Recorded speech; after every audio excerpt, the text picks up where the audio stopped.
Selamat pagi Bapak Ibu Saudara yang dikasihi dan diberkati oleh Tuhan. Shalom. Jumpa kembali dalam Sarapan Rohani Pagi GNHBN Base pada kesempatan ini. Kiranya saya jumpai Bapak Ibu Saudara semua dalam keadaan sehat, penuh dengan sukacita dan tetap semangat. Sebelum kita bersama mendengarkan kebenaran firman Tuhan, mari kita berdoa. Segala puji syukur, hormat, kemuliaan, dan pengagungan kami naikkan kepadamu ya Allah, di dalam nama Tuhan Yesus Kristus, Allah yang hidup, kekasih jiwa kami. Kami sungguh mengucap syukur ketika pagi ini kami boleh bangun dengan tubuh yang sehat. Kami diberikan kekuatan dan semangat yang baru. Itu semua oleh karena kasih dan anugerah Tuhan. Dan kami mau mendasari hari ini dengan kebenaran firman-Mu ya Tuhan. Kami sungguh percaya bahwa dalam firman-Mu ada kuasa yang sanggup memulihkan, menguatkan, bahkan mengubahkan setiap kami. Berfirmanlah ya Tuhan, berbicaralah bagi setiap kami. Di dalam nama Tuhan Yesus Kristus, firman yang hidup kami berdoa. Amin. Bapak Ibu yang diberkati oleh Tuhan, firman Tuhan hari ini Senin 21 Februari 2022 terambil dari dua pembacaan. Yang pertama, kitab Yesaya pasal 53 ayat 11. Demikian bunyi firman Tuhan. Sesudah kesusahan jiwanya, ia akan melihat terang dan menjadi puas. Dan hambaku itu sebagai orang yang benar akan membenarkan banyak orang oleh hikmatnya. Yang kedua, Kolose 2 ayat yang ke-10. Dan kamu telah dipenuhi di dalam Dia. Dialah kepala semua pemerintah dan penguasa. Demikian juga pembacaan firman Tuhan. Yang berbahagia adalah setiap kita yang dengan sungguh membaca firman-Nya, terlebih yang melakukannya. Bapak Ibu yang diberkati oleh Tuhan, apakah yang menjadi kehendak dan tujuan hidup kita? Dan ketika kehendak dan tujuan Allah itu menjadi prioritas dalam hidup kita, apakah yang akan terjadi? Seperti apa yang dikatakan dalam Injil Yohanes pasal 4 ayat 34, makananku ialah melakukan kehendak Dia yang mengutus aku dan menyelesaikan pekerjaannya. Tuhan Yesus sendiri mengatakan bahwa makananku adalah melakukan kehendak Bapa dan menyelesaikan semua pekerjaannya. Ketika sebuah tujuan yang ditetapkan itu tercapai, maka kepuasan itu akan dinikmati. Dan itulah yang dialami oleh seorang hamba di dalam Yesaya pasal 53 ini. Allah berkehendak meremukkan dia dengan kesakitan. Kehendak Allah, tujuan Allah bagi manusia itu digenapi oleh sang hamba. Dan ketika semua pekerjaan itu sudah selesai, maka hamba akan menerima bagiannya. Ya, ia akan dipuaskan oleh Allah, melihat keturunannya secara rohani. Umurnya akan lanjut, ia akan melihat terang dan puas, dan ia akan membenarkan orang karena hikmatnya. Mengalami kepuasan. Ya, demikian juga apa yang disampaikan di dalam kitab Kolose ini, bahwa kamu telah dipenuhi di dalam Dia. Dialah kepala semua pemerintah dan penguasa. Tuhan Yesus, hamba Allah ini yang menggenapi semua kehendak dan tujuan Allah.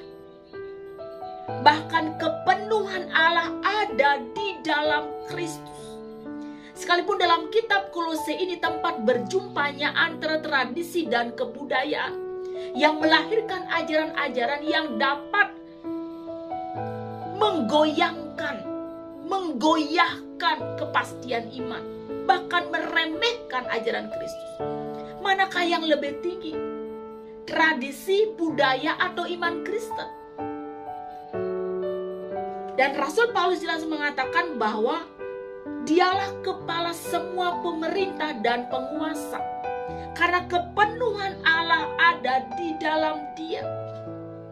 Kristus lebih dari tradisi, lebih dari kebudayaan itu. Dan semua itu digenapi di dalam Kristus. Kristus kepenuhan Allah. Kita semua memiliki apa yang Allah ingin berikan kepada kita melalui Kristus. Kekudusan, keselamatan, kedamaian. Dan semuanya ini bukan karena kekuatan kita, tetapi karena anugerah Allah. Kepenuhan itu dalam bahasa Yunani-nya itu pleroma. Artinya apa yang memenuhi, dia yang dipenuhi. Jumlahnya yang lengkap, keadaan yang penuh, keadaan yang genap. Kesemuanya, keseluruhan. Kepenuhan Allah itu ada dalam Kristus. Di mana di dalamnya bekerja sebuah keadaan pengenalan di dalam kasih karunia, di dalam anugerah Allah, dan itu semua digenapi di dalam Kristus. Hidup tetap di dalam Dia, ya, artinya tidak berubah, tidak bergeser, tidak goyah. Dan seorang yang mengalami kepenuhan Allah, ia akan hidup di dalam kasih Kristus, bersekutu dengan Tuhan dan melakukan firman-Nya, dan terus giat melayani Dia, hidup menjadi kesaksian. Bapak Ibu yang diberkati oleh Tuhan, ketika kehendak Allah, tujuan Allah yang menjadi prioritas dalam hidup kita ini, maka kita akan mengalami kepuasan, ya.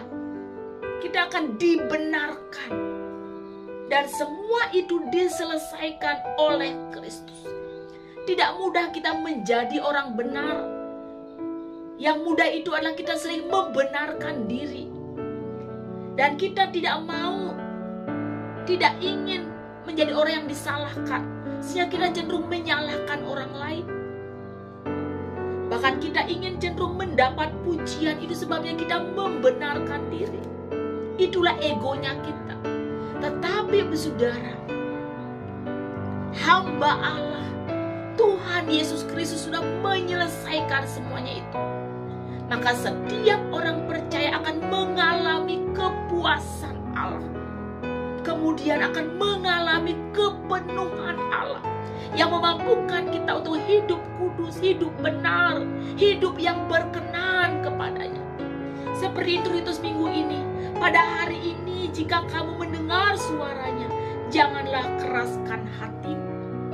Mari Bapak Ibu kita persiapkan hati kita di dalam minggu kedua sebelum masa sengsara ini. Ketika kehendak dan tujuan Allah menjadi prioritas hidup kita, kita tidak akan mengeraskan hati, tapi kita akan mendengar suaranya. Karena kita mengalami kepuasan, kita akan mengalami seluruh kepenuhan Allah di dalam kehidupan kita. Tuhan Yesus memberkati. Saat teduh untuk kita semua. Ku renungkan firman-Mu siang dan malam, ku pegang perintah-Mu dan ku lakukan. Engkau tahu ya Tuhan, tujuan hidupku hanyalah untuk menyenangkan hati-Mu. Kita berdoa. Ya Tuhan, biarlah kami belajar dari seorang hamba yang melakukan perintah Bapa dan menyelesaikan pekerjaannya. Tuhan Yesus Kristus telah mengerjakan semuanya bagi kami. Dengan penderitaan dan kematiannya di atas kayu salib untuk keselamatan kami. Ya Tuhan, kami bersyukur. Biarlah setiap kami yang mengaku percaya kepada Kristus,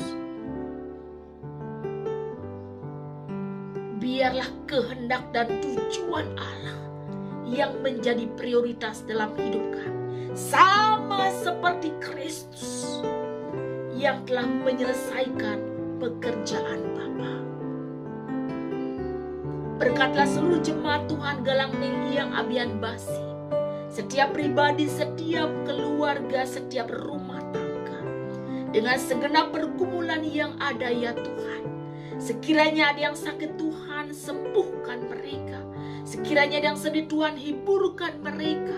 Sekiranya ada yang berbeban berat, Tuhan berikan mereka kelegaan. Di tengah situasi yang sulit seperti sekarang ini Tuhan, jika ada yang mengalami pergumulan rumah tangga, suami, istri, anak-anak,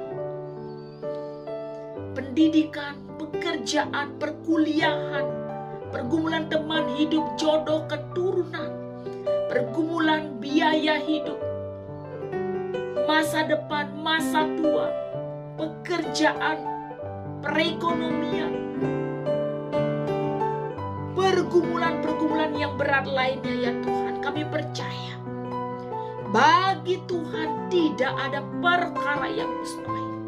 Bila kami terus mengandalkan Tuhan dalam hidup kami, percaya kepada Tuhan Yesus dalam situasi apapun, sebab pengharapan kami di dalam Tuhan Yesus tidak pernah mengecewakan. Kami terus berdoa ya Tuhan dalam situasi pandemi COVID-19 ini. Kiranya Engkau memberkati pemerintahan bangsa negara Indonesia kami cintai ini. Kiranya Engkau Tuhan berkenan melawan Indonesia dari Sabang sampai Merauke dengan damai sejahtera yang daripadamu. Kami percaya bahwa rancangan Tuhan ada rancangan berkat, rancangan keselamatan. Inilah doa kami Tuhan. Di dalam nama Tuhan Yesus Kristus kami berdoa. Dan biarlah kiranya Tuhan memberkati dan melindungi engkau. Tuhan menyinari engkau dengan wajahnya dan memberikan engkau kasih karunia. Tuhan menghadapkan wajahnya kepadamu dan memberikan engkau damai sejahtera. Amin. Bapak Ibu Saudara, demikianlah sarapan rohani pagi pada kesempatan ini. Kiranya boleh menjadi berkat bagi kita semua. Selamat beraktivitas.